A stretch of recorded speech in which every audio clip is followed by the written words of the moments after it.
वृद्धिरेचि चल रहा था, आदेचि परे पूर्व पर वृद्धिरेकादेश गुणापवाद कृष्णैकत्व, यहां तक हो गया।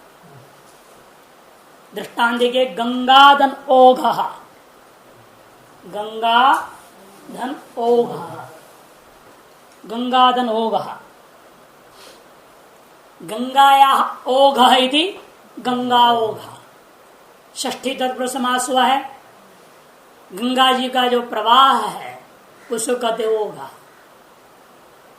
यह अवर्ण है, गंगा के आकार और वो कार पर में है, वो एच है। ये पूर्व है, यह पर है, और एक कंठ स्थानिक है, वो ओष्ठ है, कंठोष्ठ, वो दो तो हो कंठोष्ठ, कंठ कंठोष्ठ, कंठोष्ठ मिलकर के पूर्वोत्तर स्थान में जो वृद्धिरादैच है, वृद्धि संज्ञा वाले तीन वर्ण है, आ, आई और औ। जैसे गुण का था अ, ए, ओ, इन तीन का गुण संज्ञा था, आ, आई, औ का वृद्धि संज्ञा है। अब इन तीन में कौन सा हो? कंठ कंठोष्ठ को देखता हुआ कंठोष्ठ वाला औकार होगा, कंठ कंठ तालु ये नहीं होगा, केवल कंठे नहीं होगा। तो औकार हो गया गंग हलंत, घ पर में है, अज्जनम व्यंजनम परिण संयोज्यम गंगौघ। अवर्ण से एच पर में हो तो, अवर्ण से एच पर में हो तो पूर्व और पर के स्थान पे वृद्धि संज्ञा वाले किसी एक वर्ण को हमें आदेश करना है। यही वृद्धि रेचि का अर्थ है। अवर्णाद एचि पर पूर्व पर स्थाने वृद्धि एकादेश। जब वृद्धि नामक वर्ण को दोनों के जगह पर एकादेश करने जा रहे हैं, तब स्थानीय अंतरतम की सहायता से आपने ले लिया औकार को, और औकार का आदेश हुआ आ और ओ के जगह पर। दोनों गए, एक औकार था गंग हलंत है, औ और गहा अज्जिनम व्यजनम परिणय संयोजन के नियम से वर्णों को मिलाया तो गंगौ गहा ये रूप सिद्ध हुआ। यहां पर गुण प्राप्त है, इसलिए गुणापवाद है नहीं, क्योंकि जो एच है वो अच भी है। अवर्ण से अच पर में हो तो गुण होता है। अवर्णादचि पर पूर्व पर और गुण एकादेश आद गुण ने कहा था, इसलिए ये अच भी होने के नाते इसके पर जो गुण प्राप्त था उसको अपवाद करता है, इसे लिखा है गुणापवाद।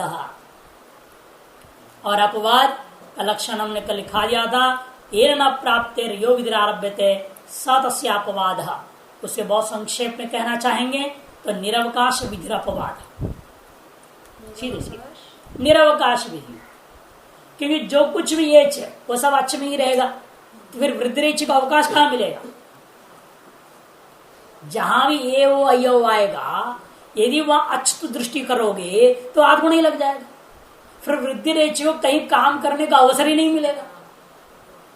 अतएव वृद्धिरेची निरवकाश विधि हो गया। अब वो मजबूरी अपने जगह में क्या करना पड़ेगा, अपना क्षेत्र को उसको कब्जा लेना पड़ेगा ना। उसको भगाया उसने आठ गुणा को और कहा एच में मैं करूंगा, बाकी में तुम करो। इसलिए आ ई उरिल री में से ई उरिल री के पर रहते हुए आठ गुण से गुण होता है। ठीक, ई वो रिल री के परते गुण हो गया, ये वायु के परते हुए वृद्धि और आ के परते हुए आकर्षण भी, ये आज की व्यवस्था बन जाती है सामान्य रूप में। इनके अपवाद भी मिलेंगे, इसलिए गुणापवाद कहा गया। और भी एक सामान्य नियम था जब हमने कल लिखाया, तो अपवाद हमेशा सामान्य सूत्र की अपेक्षा से पीछे रखा जाता है। पूर्वम में अपवाद अभिनिविशंत है, पश्चात उत्सर्गा। अपवाद सूत्रों को पूर्व में रखा जाता है और उत्सर्ग सूत्र जो सामान्य सूत्र है वो पर में होता है। लेकिन उस क्रम को यहाँ उल्टा दिया है पाणिनि ने, उसका पीछे कोई बहुत बड़ा रहस्य, उस रहस्य को अगले सूत्र में बताएंगे। जब अगले सूत्र पढ़े ना समझ में नहीं आएगा। अगला सूत्र कौन है? एते द्वितीयुट सूत्र, उसको जब पढ़ेंगे तब समझ में आता है पाणिनि ने ऐसे क्यों किया। यहां पर पहले गुण जो सामान्य सूत्र को पहले रखा 6-1-87, फिर वृद्धिरेचि अपवाद सूत्र को बाद में रखा 6-1-88, फिर 6-1-89 में एक धरती को रख रहे हैं। वो इस रहस्य को खोलेगा। वो जो सूत्र है वो क्यों यहां पर पाणिनि ने अपवाद को बाद में रखा, उत्सर्ग को पहले रख दिया, उल्टा क्रम से कर दिया है, अपने ही नियम को उल्लंघन कर रहे हैं, उस रहस्य को वहां खोलेगा। कि उस सूत्र से आपको समझ में आएगा बाध्य सामान्य चिंता पक्ष क्या चीज है और बाध्य विशेष चिंता पक्ष क्या चीज है। जब बाध्य बाधक भाव है, वृद्धि ने गुण को बाध दिया, नहीं गुण करने आ रहा था उसको बाध करके वृद्धि किया है। ये जो बाध्य बाधक भाव है इसमें दो प्रकार का है, एक बाध्य सामान्य चिंता पक्ष और एक बाध्य विशेष चिंता पक्ष। इन दोनों का वर्णन अगले सूत्र में किया जाएगा। पहले बाकी दो रूपों को पढ़ लीजिए। देवैश्वर्यम कृष्णौत्कंठ्यम, देवस्य ऐश्वर्यम, षष्ठी तत्पुरुष समास यहां पर भी है। देवा में अ है, वकारोत्तरवर्ती आकार, ऐश्वर्यम में आधिभूता ऐकार। ऐश्वर्यम शब्द का आद्य अक्षर कौन है? ऐ, और देव का वकारोत्तरवर्ती अक्षर है अ और ऐ का बीच में हमें करना है। तो अ में हम क्या देख रहे हैं? अवर्णत्व और उसे पूर्वत्व है, और ऐ में एचत्व और परत्व है। ठीक, और यह है कंठ स्थान वाला, और यही कार कंठ तालु। ठीक, ऐ दयित्व ऐ दो तो ये दयित्व हो कंठ तालु। अब इस पूर्व पर के स्थान पे पूर्ववर्ती ऐकार में अष्ट मानते तो आध गुण से गुण प्राप्त हुआ। तो प्राप्ति को बताने के लिए पूरा बोलना पड़ेगा, तो आदिम गुणा सूत्र की सहायता और तप्रसत काल स्थाने अंतरतम, इन तीन सूत्रों की सहायता। एक संज्ञा सूत्र है, एक नियम सूत्र है, एक परिभाषा सूत्र। इन तीन सूत्रों की सहायता से आद गुण के द्वारा जब गुण प्राप्त होता है तब वृद्धिरादेश तप्रसत काल स्थाने अंतरतम, इन तीन सूत्रों की सहायता से वृद्धिरेचि सूत्र के द्वारा यहां कौन सा आदेश होगा? ऐ आदेश होगा। तो देव हलंत हो गया, बीच में ऐकार आ गया है श्वर्यम, मिला दीजिए, रूप बना देवैश्वर्यम। देवैश्वर्यम देवताओं का ऐश्वर्य, देवैश्वर्यम। कृष्णौत्कंठ्यम, कृष्णस्य प्रति उत्कंठा, कृष्ण के प्रति जो उत्कंठा है, भक्ति है, जो प्रेम है, उसे कहते हैं कृष्णौत्कंठ्यम। कृष्ण धन औत्कंठ्यम, कृष्णा के नकार उत्तरवर्ती आकार और औत्कंठ्यम के आद्य अक्षर औकार है। ठीक, ऐसे उस कृष्ण के अंत्याक्षर या नकारोत्तरवर्ती आकार, उस आकार में अवर्णत्व और पूर्वत्व हम देखते हैं। औत्कंठ्यम का आद्य अक्षर औकार में एच और परत्व देखेंगे।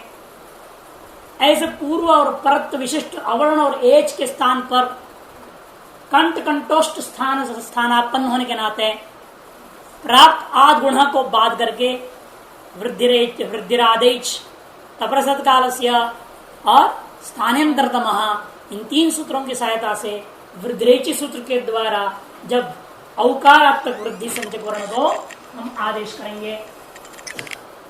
ठीक, जब औकार आदेश होगा तो रूप क्या बनेगा? कृष्ण हलंत हो गया, न चला गया है, न गकार चला गया। उत्कंठ्यम का वहां भी औकार चला गया तो कंठ्यम बचा, और आदेश हुआ है पूर्व और पर के स्थान पे नया औकार। वो औकार भी गया, ये आकार भी गया, लेकिन नया औकार आ गया। अज्जिनम परेण संयोज्यम रूप बनता है कृष्णौत्कंठ्यम कंट्यम कंट्यम बचता है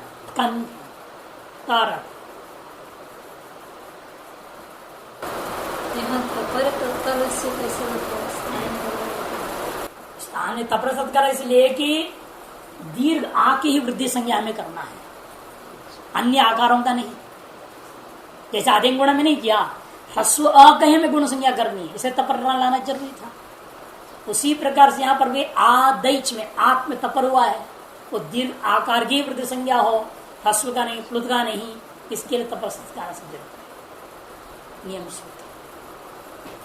ठीक, अब आता है अगला सूत्र एत्येधत्युत्सु। एत्येधत्युत्सु एक ही पद है, सप्तमी का बहुवचन, बाकी सब अनुवृत्ति से आ रहा है। यहाँ पर आद गुण से आत आ रहा है, वृद्धिरेचि से एची आ रहा है, वृद्धिरेचि से वृद्धि भी आ गया, एची भी आ गया। एक पूर्व प्रयोग अधिकार सूत्र चल रहा है, वो भी पूरा का पूरा जुड़ जाएगा। सब जुड़ के अर्थ लिख रहे हैं।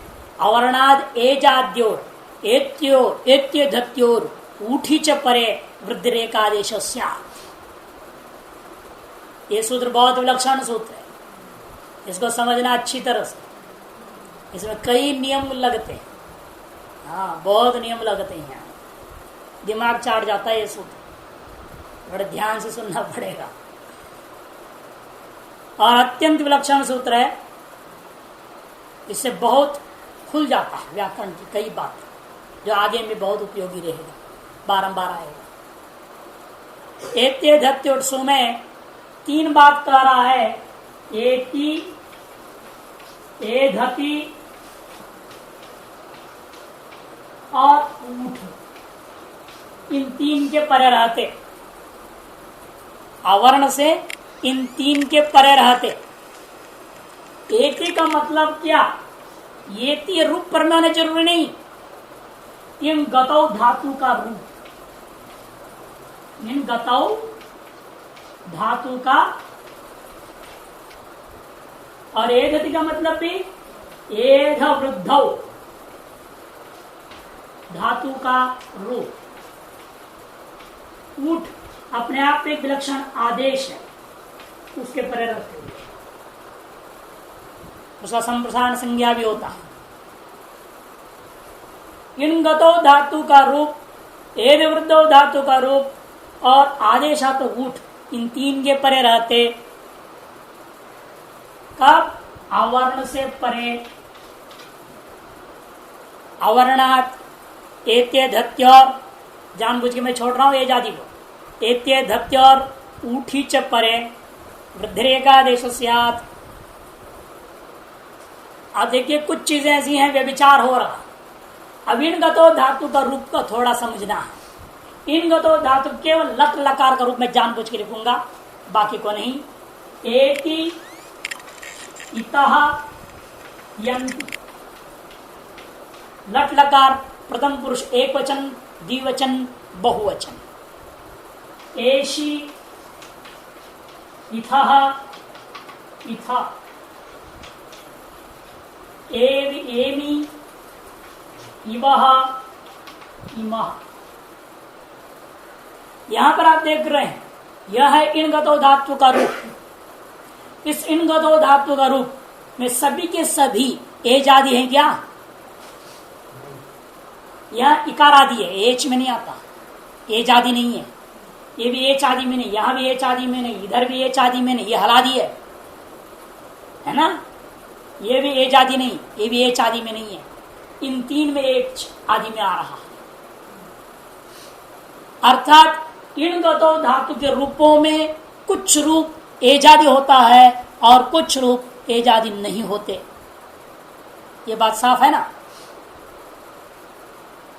इसी प्रकार एज धातु का रूप आप चलाएंगे, वहां भी कुछ रूप में वो एजादि हुआ करेगा और कुछ में एजादि नहीं होगा। लेकिन ऊठ में ऐसा नहीं है, वो तो सदाई उकार आदि रहेगा ऊठ। वो बदलता नहीं और वह एच है ही नहीं, इसलिए एच को विशेषण बनाया गया इन दो के प्रति, इसमें विशेषण नहीं जोड़ा। एजाद्योर एत्ये धत्यो, ये तो बोला ना, एजादि एति हो और एजादि एधति हो, एजादि ऊठ हो, ऐसा नहीं बोला। ऊठी च परे अलग कर दिया उसको। क्यों? यह नियम, क्योंकि एजादि एक विशेषण है। एजादि क्या है? एक विशेषण। कहीं भी किसी को भी कोई विशेषण देना होगा, पहले विचार करना पड़ेगा क्या इसको विशेषण देने लायक है या नहीं। जैसे हम लोग विशेषण सभी को परमहंस बोल देते हैं, परिव्राजक बोल देते हैं, यतीन्द्र कुल तिलक बोल देते हैं, कुछ कुछ बोल देते हैं। निर्विशेष ब्रह्म बनने आए और सब विशेषणों का पीछे भाग रहे, महंत हूं, कोठारी हूं, ये हूं। तो विशेषण देना ही है, तो कब देना है, यहां पर आकर के खोलते हैं एक सामान्य नियम। संभव विचाराभ्याम विशेषणम अर्थवत, जहां कहीं अतिव्याप्ति होने की संभावना हो या अतिव्याप्ति हो जाए तभी विशेषण अर्थवान होता है। संभव व्यभिचाराभ्याम विशेषणम अर्थवत,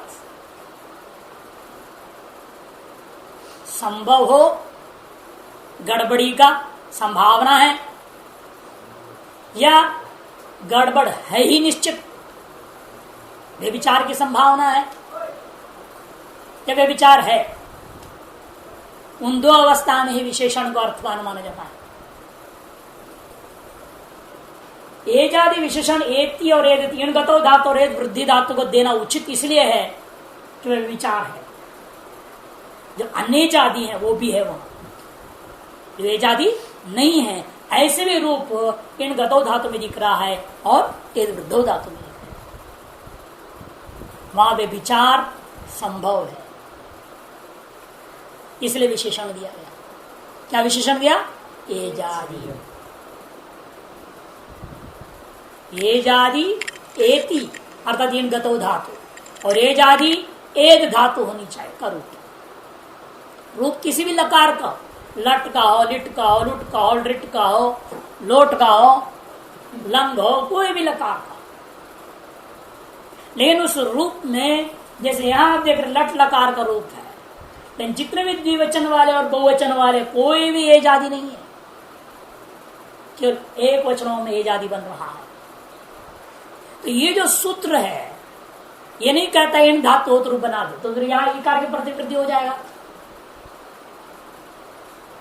मान लो कोई रूप बनाया प्राधन इतः, इतः को रख दिया, प्राधन इतः, ये भी इनगतो धातु का रूप है, यहां भी वृद्धि हो जाएगा। मरे हुए को बोलते ना प्रेत, यहां आधगुण होता है, प्रयता नहीं बनता। प्राधनिता में गुण होकर के प्रेता बनता है, आधगुण होता है, वहां वृद्धि नहीं होता, प्रयता नहीं बनता है। तो इनका तो धातु का रूप है, लेकिन एजादि नहीं, तो इसलिए विशेषण जो एजादि है ऐसे स्थलों में सार्थक हो। यदि विशेषण एजादि नहीं होता, ऐसे स्थलों में अतिव्याप्ति होता कि नहीं होता, तो विचार हो जाता। जहां वृद्धि नहीं होना है वहां भी वृद्धि हो जाता, इसी का नाम व्यभिचार व्याकरण। जहां जो कार्य इष्ट नहीं है वहां वो कार्य होने लग जाए, उसको कहते हैं व्यभिचार।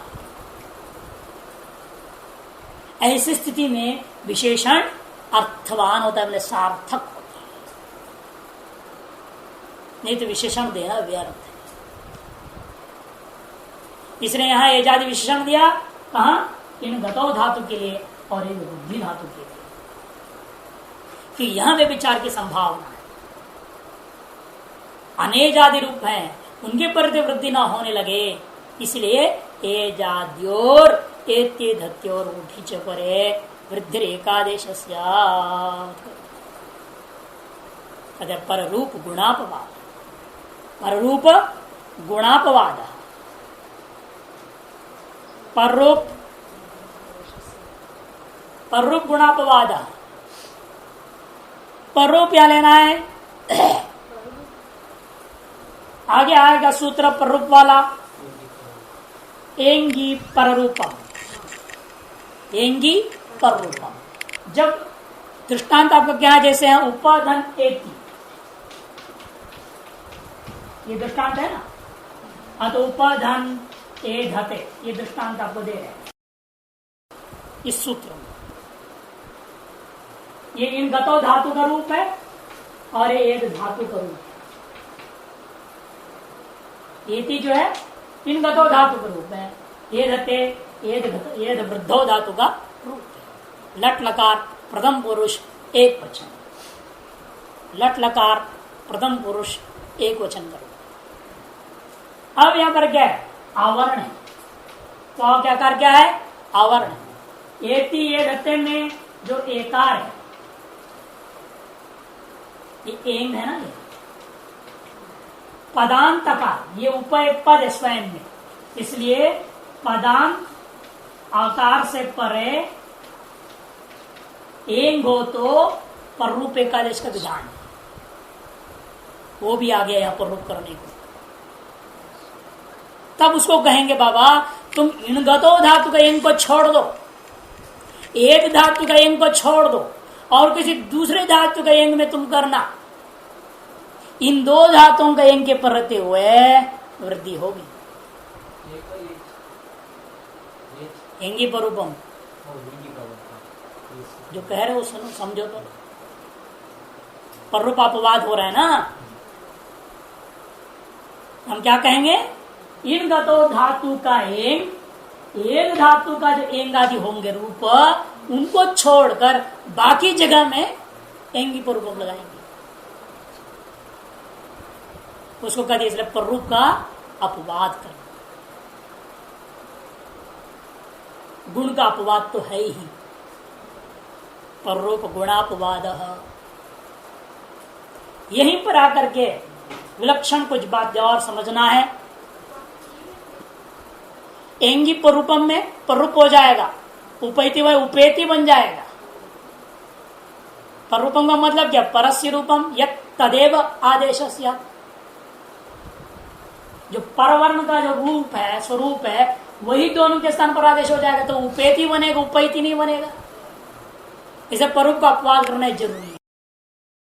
लेकिन यह अपवाद सार्वत्रिक नहीं है ना, केवल इन गतो धातु का एंग आदि में, एक धातु का एंग आदि में जो कि एजादि है वो वहीं पर अपवाद करेगा, बस बाकी जगह नहीं। बाकी जो भी अन्य धातु के एंग आदि होंगे, एजादि होंगे, तो वहां वो सूत्र अपना काम करेगा। इसको कहते बाध्य विशेष चिंता पक्ष। अब आएंगे हम बाध्य सामान्य चिंता पक्ष, बाध्य विशेष चिंता पक्ष, जिसके आधार पर एक नया नियम निकलेगा अपवादों को लेकर के। बाध्य सामान्य चिंता पक्ष का अर्थ समझिए पहले।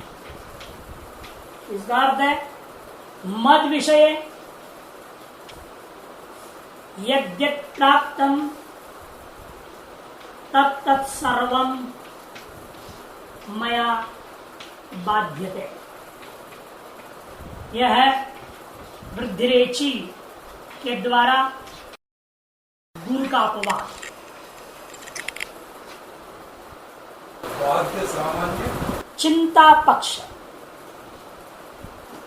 चिंता में विचार, बाध्य के प्रति एक सामान्य विचार का पक्ष यह है कि वो कहता है, वृद्धिरेचि सूत्र कह रहा है मेरे मामले में। कौन कह रहा है? वृद्धिरेचि सूत्र कहता है मद विषय, मेरे विषय में जो जो प्राप्त हो, मैंने आद गुण प्राप्त है, जहां जहां भी प्राप्त होगा उन जगहों में तत् तत् सर्वम मया बाध्यते, उन सब जगहों में आद गुण को मेरे द्वारा बाध दिया जाएगा। कहीं भी ऐसा नहीं मिलेगा जब वृद्धिरेचि को बाध करके गुण हो जाए, ऐसा नहीं मिलेगा। अब आइए बाध्य विशेष चिंता पक्ष। मद विषय यद्यत् प्राप्तम तेषां मध्ये कानिचित् मया बाध्यते कानिचित् न। मेरे विषय में जो जो प्राप्त होता है उनमें से कुछ को मैं बांधता हूं और कुछ को मैं नहीं बांधूंगा। इसको कहते हैं बाध्य विशेष चिंता। मद विषय यद्यत् प्राप्तम तेषां मध्ये कानिचित् मया बाध्यते कानिचित् न। अब ये जो इत्यादत्युत्सु है देख लीजिए, एंगी परूपम को बाध दिया, इन ओमांगोश्च को नहीं बाधेगा। ओमांगोश्च को नहीं बाधेगा। इत्यादत्युत्सु एंगी परूपम और ओमांगोश्च, यहां पर एत्योत्सु सूत्र एंगी परूपम को तो बाध रहा है, लेकिन वही सूत्र ओमांगोश्च को यहां तो बाध दिया, यहां नहीं बाधेगा। यहां भी प्राप्त एत्योत्सु दृष्टांत यहां शिव धन आ धन ही था, ये किन गतो धातु का रूप शिवधन, ये ही बना लिया आपने। अब यही इनका तो धातु रूप एजादी हो गया।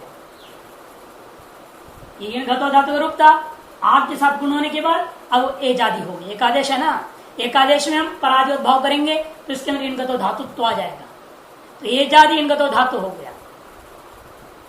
यहां भी वृद्धि प्राप्त था किस सूत्र से? एत्यधत्युत्सु से। लेकिन यहां अगर एत्यधत्युत्सु कहता है नहीं बाबा मैं वृद्धि नहीं करूंगा, और ओमांगोश कहता है तुम पर रूप कर लेना, शिवे ही रूपन, इधर तो बात दिया, इसको नहीं बाधा। यह है 694, 689, यह आपका 6195। इसके बाद का सूत्र था, लेकिन उसको नहीं बात रहा है। इसका मतलब एत्यदत्युत्सु अपने विषय में प्राप्त सारे को बाधता नहीं, इसी का नाम बाध्य विशेष चिंता। इन वृद्धि ने ऐसा नहीं किया, अपने विषय में जो जो प्राप्त हुआ सबको निपटा दिया, सारे गुण जहां जहां गुण आ रहा था सबको भगाते गया। बाध्य सामान्य चिंता पक्ष, इसी बाध्य विशेष चिंता पक्ष को लेकर नया नियम पैदा हो गया। पुरस्ताद अपवादा अनंतरान विधिन भागंते नोत्तरा। क्यों अपवाद को बीच में रखा? आपका कल का प्रश्न जवाब। मध्ये अपवादा अनंतरान विधिन बाधन्ते नोत्तरान। मध्ये अपवादा अनंतरान विधिन बाधन्ते नोत्तरान। अब पहला गुण आया आद गुण, उसके बाद फिर दिरेची नहीं 687 688 पाणिनीय सूत्र क्रम। मध्य में अपवाद सूत्रों को रखा है, वृद्धिरेची और एतद्हेतुत्सु। नियम क्या था? अपवादों को पहले रखना चाहिए, सामान्य को बाद में। अपवादा पूर्व अभिनिविशन्ते पश्चात उत्सर्ग है। सामान्य नियम के अनुसार अपवाद सूत्रों को पहले रख करके बाद में सामान्य सूत्र आना चाहिए था, लेकिन यहां क्या कर दिया? पहले सामान्य सूत्र और बाद में बाध्य सूत्रों को रख करके अपवाद को बीच में रख दिया। बीच में रखने का नतीजा मध्य में जो अपवाद आते हैं वे अपने अनंतर विधि से लेते थे। उसने क्या किया? अपने अनंतर विधि पौंग पर्पों को बाध दिया, नोत्तरान होमांगोश को उसने बाधा नहीं। अनंतर में नहीं, समान विषय को लेकर। इसके बीच के सूत्रों में इसकी प्राप्ति नहीं है। 90, 91, 92, 93 जो सूत्र है यहां, उनमें एतद्दत्युत्सु की प्राप्ति ही नहीं। समान विषय में अनंतर, अनंतर का संख्या को लेकर अंतर तो नहीं देखना। समान विषय आ रहा है ओमांगोश्चम और इंगिपुरूपम। तीसरे ये जो द्वितीय अपवाद सूत्र है मध्य में आया हुआ है, वो अपने अनंतर समान विषय विधि कौन हो गया? इंगिपुरूपम, इसको बाधता है। और नोत्र उससे भी आगे जो है ओमांगोश्च है उसको नहीं बाधता है। कहीं कहीं पर मध्य के जगह पर पुरस्ताद भी लिखा गया है। पुरस्ताद अपवादा, यही पुरस्ताद है, इन दोनों की अपेक्षा से पूर्व में है, इसे इन दोनों से पूर्व से पुरस्ताद अपवादा अनंतरण विधि बांधते नोत्रान कर दिया।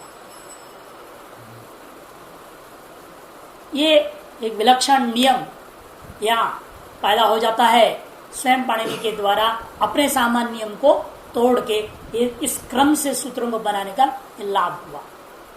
एक परिभाषा है ये मध्यपवाद अनंतरान विधिबांते नोत्रान 134 परिभाषाओं में से एक परिभाषा है।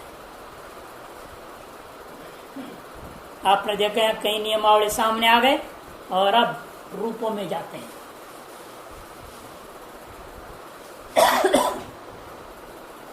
उपधन एक पकार उत्तरवर्ती अकार और पर में एकार क्या है? एजादि, एकार को क्या कहेंगे? एजादि इन गतौ धातु का लट लकार प्रथम पुरुष एक वचन का रूप।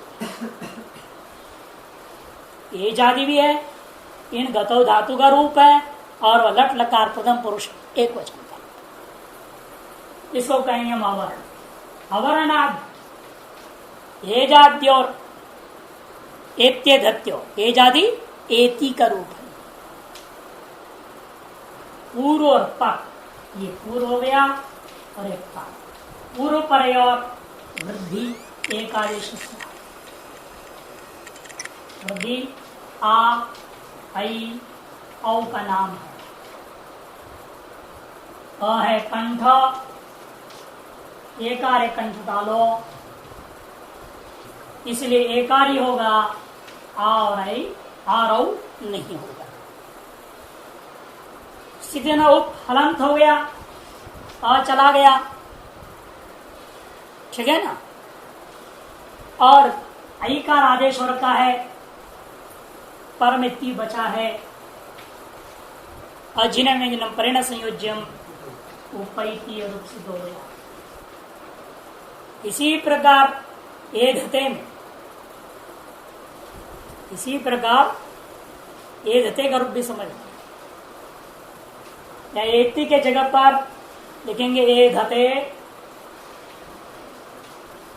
इन गतों के जगह पर लिखेंगे हम एध वृद्धौ धातु, एजादि एध वृद्धौ धातु लट लकार प्रथम पुरुष एक वचन का रूप है एधते।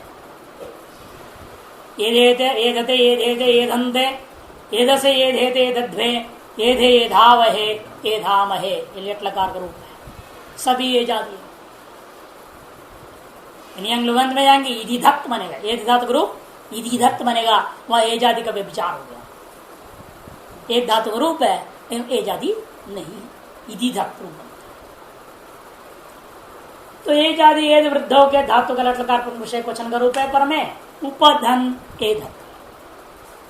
अकार कंठस्थानिक है, एकार कंठ तालुस्थानिक, अकार में अवर्णत्व दृष्टि, एकार में एचत्व दृष्टि। एजादि एद वृद्धौ रूप का दृष्टि करेंगे तो पूर्व और पर के स्थान पर पुनर्वृद्धि संजक ऐकार आदेश हुआ उपैधते रूप। यहां भी आपको सब बोलना पड़ेगा, लेकिन जो प्रक्रिया है आपकी उपदन के बीच में धातु है, ये धातु है और ये क्या है? उपसर्ग है। ये उपसर्ग है, ये धातु है ना, धातु का रूप है। धातु और उपसर्ग सर्ग में बीच में क्या होता है? संहिता नित्य होता है। नित्या धातु उपसर्गयो हो संहितैक पदे नित्या, नित्या धातु उपसर्गयो हो, इसलिए यहाँ संहिता संज्ञा में करना पड़ेगा। और संहिता संज्ञा पर आसन्निकर संहिता सूत्र से संपन्न होगा। उस संहिता संज्ञा के वजह से संधिकारियों की प्राप्ति जब होती है तो सर्वप्रथम किसकी प्राप्ति हुई? आद गुण। अवर्ण से अच के पर में होने के कारण अधिगुण तप्रसत काल से स्थानांतरतमा, इन तीन की सहायता से आद गुण की गुण की प्राप्ति हुआ। तब बाध्य चिंता पक्ष सामान्य दृष्टिया वृद्धि रेची के द्वारा उसकी बाध कर दिया जाता है। जब वृद्धि रेची के उसको बाध तो वृद्धि रेची को बांधने वाला बाध्य विशेष चिंता पक्ष से एंगी पर रूपम पहुंच गया। अब एंगी पररूपम से और एक अभिचय पररूप एकादश होना प्राप्त हुआ, तो उसे बाध करके एत्युत्सु वृद्धिरादेश तप्रसत काल से स्थानांतरतमा, इन तीन सूत्रों की सहायता से एत्युत्सु ने यहाँ वृद्धि कर दिया। अज्जिन में जन प्रेरण संयोज्यम उपैधते उपैति, इन रूपों की सिद्धि। ये पूरी प्रक्रिया क्या क्या प्राप्त हुआ क्रम से बोलना पड़ेगा, किनकी सहायता से प्राप्त हुआ है वो बताना पड़ेगा, कौन किसको कैसे बांधते हुए क्रम से अंत में पैदा होगा, तब अंत में रूप सिद्ध होगा। उपैति उपैधते, कौन से रूप लिखना है? जैसे ये धातु एद वृद्धो धातु का एक लट लकार प्रथम पुरुष एक वचन का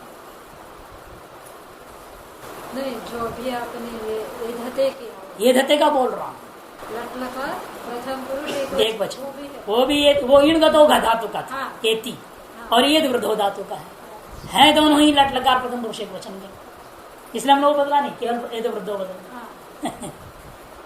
जितना बदलना है वो बदल दिया हूँ। ये बोर्ड की सुविधा ना, जितना चितना मिटा दो बाकी बदल। अब आपको लेकिन पूरा लिखना पड़ेगा।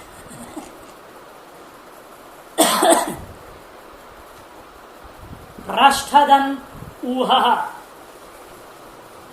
पृष्ठधन ऊह, वह धातु था, वह धातु के वकार को ऊठ हो गया, वह धातु के वकार को ऊठ हो गया है। पृष्ठवः, उस बछड़े या बछड़ी को बोलते हैं पृष्ठवः, जिसके गले में वो डंडा बांध देते हैं। बहुत ज्यादा उछलता कूदता है ना, और उसको रोकने के लिए डंडा बांध दिया जाता है, उसको पृष्ठ बोलते हैं। जो डंडा है ना, वो डंडे का नाम पृष्ठ है। उसको वहन करता है कि नहीं वो, इसलिए उसका नाम पृष्ठवः। पृष्ठम वहति इति पृष्ठवः बनाना है। पृष्ठम वहति कुंभम करोति इति कुंभकार बनाते ही नहीं बनाते, उसी प्रकार पृष्ठम वहति उपपद समास को कहा जाता है। यहाँ आपने उपपद समास किया है। समास नित्य सन्निकर्ष संज्ञा होगा, संहिता संज्ञा होगा, पर सन्निकर्ष संहिता संहिता संज्ञा होने के बाद अकार और उकार का बीच में आद गुण से गुण की प्राप्ति होता है। अधिन गुण तप्रसत काल से स्थानांतरतमा, इन तीन सूत्रों की सहायता से प्राप्त उस आद गुण के गुण को बाध करके अपेत्य धत्युत्सु लगाएंगे सीधे। यहां आद गुण के बाद सीधे धत्युत्सु, एत्य धत्युत्सु, ये कंठ है, ये ओष्ठ है, पूर्व है, पर है,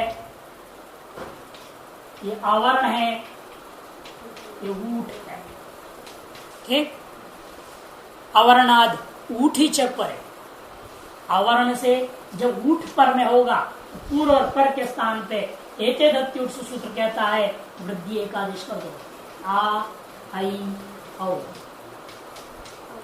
कंठोष्ठ स्थान वाला औकार आदेश हो जाए। वृद्धिरादेश तप्रसत काल से स्थानांतरतमः, इन तीनों सूत्रों की सहायता से एत्य धत्युत्सु ने यह वृद्धि कर दिया। पृष्ठ हलंत हो गया, औ मिला दीजिए। अर्जुन प्रण संयोज्यम पृष्ठौः, ये रूप पृष्ठौः। अब प्रश्न उठा रहे, विशेषण आपने जो दिया था एत्य और एदिति का, एजाद्यो हो दिया था ना विशेषण, विचार हुई थी ना, संभव विचार दिख रहा था, इसलिए आपने एजादि विशेषण दिया। उस पर पदकृत्य कर विचार करते हैं, एजाद्यो विशेषण क्यों, एजाद्यो किम, एजाद्यो किम। एजाद्यो किम, यह प्रश्न पूछ रहे विशेषण क्यों? तो उपाधन इतः, उपाधन इतः यहां है उपसर्ग, यह है धातु, धातु उपसर्ग यह नित्या संहिता से में आवरण है, पर में जो ईता है ये कैसा है? ए जादी नहीं है, इसे क्या लिखूंगा? अनई जादी, जादी नहीं है, अनई जादी। इन गतो धातु के लट लकार प्रथम पुरुष का द्विवचन है, लट लकार प्रथम पुरुष का द्विवचन का रूप है। अथवा इतः इन गतो धातु का द्विवचन न लेकर के ता प्रत्यांत भी ले सकते हैं। इतः इतः रूप ता प्रत्यांत, तभी इतः ही रूप बनेगा, कोई फर्क नहीं। अर्थ में इतना ही होगा, दो लोग समीप में हैं, द्विवचन लेते हैं तो, और समीप में थे, बस ये अर्थ में बदल गया।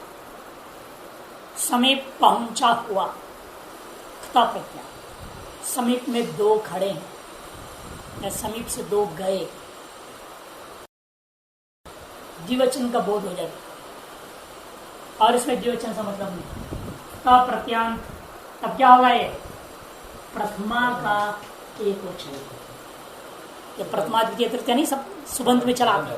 रामा रामो रामाहा, उसी प्रकार इतः इतौ इताहा, इतम इतौ इतान, इतेन इताभ्याम इतैहि, इताय इताभ्याम इतेभ्यः, इत इतात् इताद् इताभ्याम इतेभ्यः, इतस्य इत इतोः, इतरा इतानाम, इते इतयोः, इतेषु, सुबंध रूप चलेगा।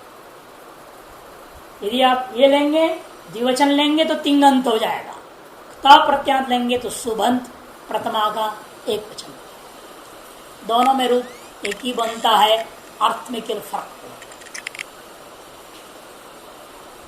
कोई भी नीचे है तो इनका तो धातु का, और एजादी नहीं है। और यदि हम एजाद्य विशेषण नहीं देते तो यहां भी क्या हो जाता? वृद्धि हो जाता। ये पूछ रहे एजाद्यो किम, उनको बताना पड़ेगा महाराज, ऐसे जगहों में यदि हम एजाद्य विशेषण नहीं देंगे तो यहाँ भी एते दत्यों से सीधा वृद्धि हो जाए, क्योंकि इनका तो धातु का रूप है। इसलिए यहाँ आद गुण से गुण हो गया, रूप बनता है उपेता। आद गुण से यहाँ गुण होगा, किसी से भी वृद्धि नहीं है। इसी पर एक और दृष्टांत दे रहे, माँ भवान प्रेदिधक, माँ भवान प्रेदिधक, प्रधन इदिधक, प्रधन इदिधक। ये कैसा है इदिधक रूप? अनई जाति है, एक वृद्धो धातु का रूप है, यंग लुंगंत है, यंग लुगंत है,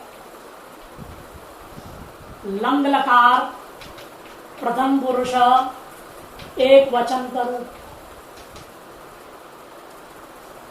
एक वृद्धो धातु के यंग लुंगंत का लंग लकार प्रथम पुरुष एक वचन।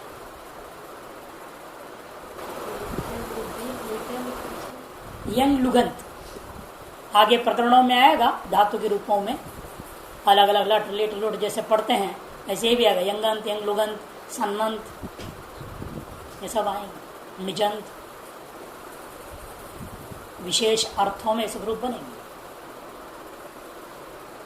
यह वर्ण एक वृद्धो धातु का रूप होने से यहां भी वृद्धि प्राप्त हो जाता, इस सूत्र में ये जातियों नहीं कहते, क्योंकि यह भी एक वृद्धो धातु का रूप है, ये जाति नहीं है, फिर भी वृद्धि हो जाएगा यदि हम विशेषण नहीं देते। और विशेषण दिए हैं, इसलिए इजादि न होने के कारण से वृद्धि नहीं होगा, किंतु आद गुण से गुण हो गया तो प्रेदिधत्र बना। प्रेदिधत प्राधनिधिधत प्रेदिधत मां भवान प्रेदिधत, ये प्रयोग वाक्य है। आप अधिक न बढ़िए, आगे मत बढ़ो, ये अर्थ। मां भवान, भवान मने आप, प्रेरिधत मने आगे बढ़ना, मां मने नहीं, और आगे मत बढ़िए, इसी मां भवान ने दिधत। इस प्रकार से सूत्र का बहुत विचार है, अच्छी तरह से चिंतन कर लीजिएगा, तब आगे वार्तिकों में जाएंगे।